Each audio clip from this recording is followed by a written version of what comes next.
Welcome to my channel Radhe Radhe. कैसे हैं आप सब? आई होप अच्छे ही होंगे। पवित्र कथा संग्रह में आपका स्वागत है। आज हम अध्याय 26वां श्रवण करेंगे।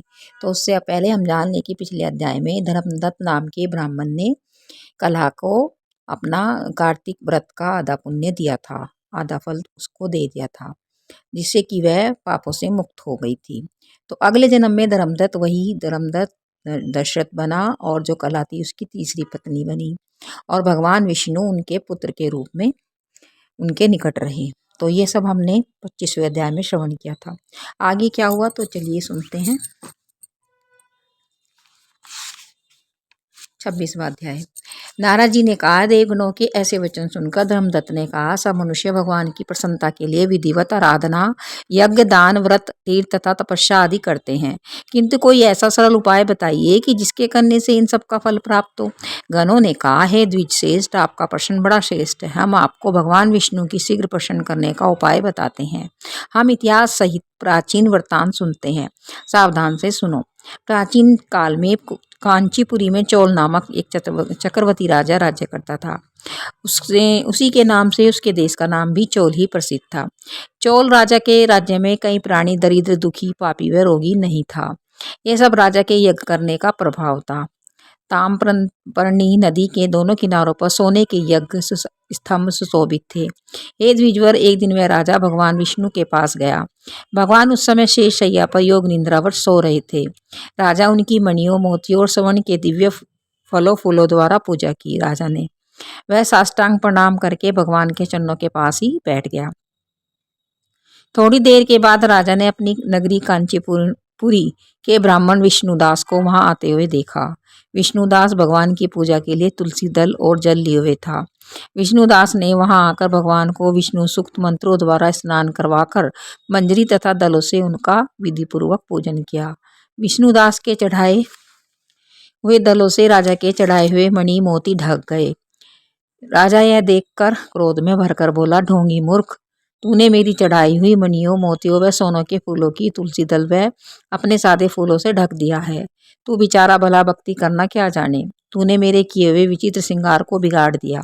राजा की बात सुनकर विष्णुदास को भी क्रोध चढ़ाया और वह राजा के गौरव को तुच्छ समझकर कहने लगा, हे राजन, तुम भक्ति करना नहीं जानते, तुमको अपने धन का घमंड है। बताओ, आज से पहले तुमने भगवान के कितने व्रत किए हैं?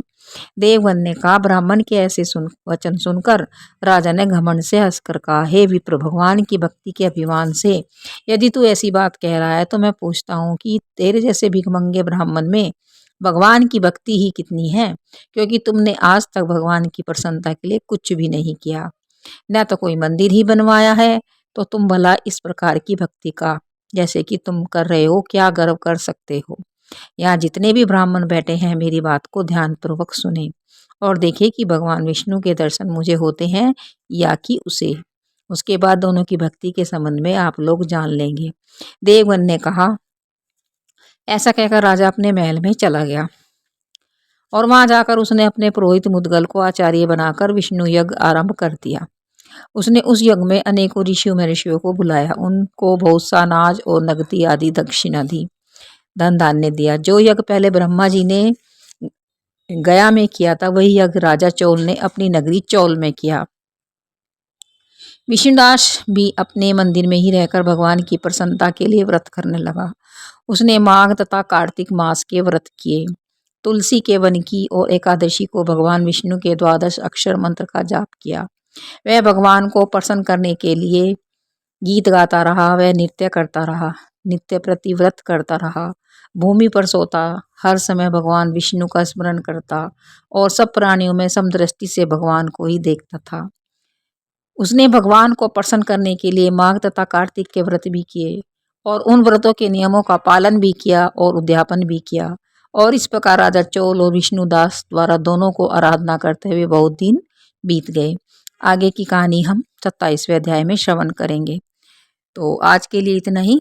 तो आज हम कार्तिक की नवग्रह की कथा सुनेंगे। तो नवग्रह की कथा इस प्रकार है।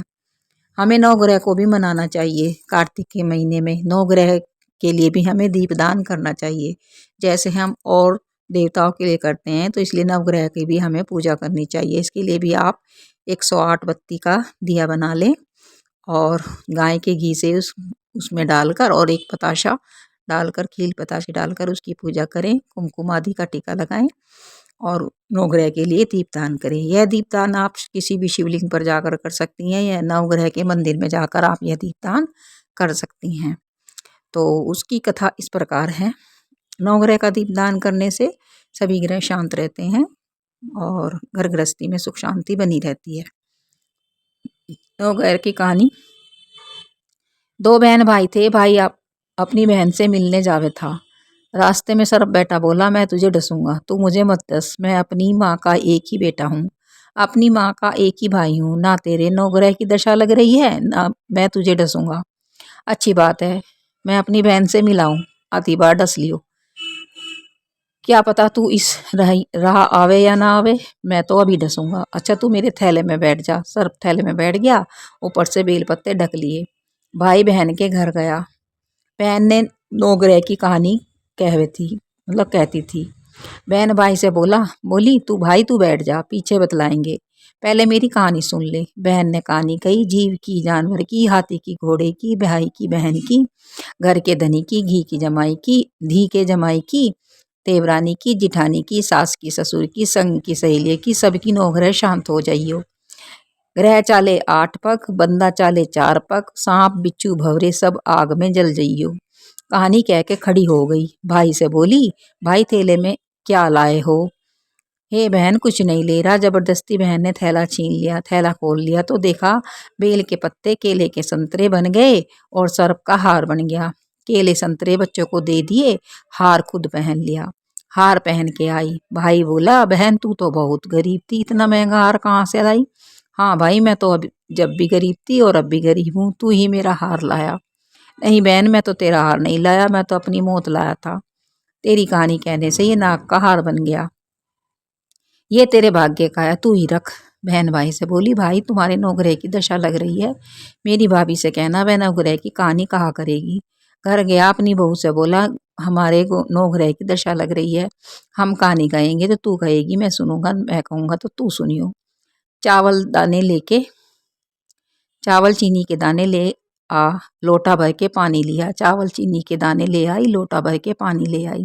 कहानी कही, जीव की, जानवर की, हाथी की, घोड़े की, कुत्ते की, बिल्ली की, सास की, ससुर की, घर के धनी की, घी बहन की, भाई की, सबकी नौग्रह दशा शांत हो जाइयो। ग्रह चले 8 पग, आजवार, शनिवार, रविवार, सोमवार, मंगलवार, बुधवार, बृहस्पतिवार, शुक्रवार, शनिवार, 8 वारों को नमस्कार। धरती माता को नमस्कार, नौग्रह को नमस्कार। जैसे नौग्रह की दशा बहन की उतारी, ऐसी सबकी उतारी हो, जैसी भाई की उतारी ऐसी सबकी उतारी हो। कहते सुनते का हुंकारा भरते का।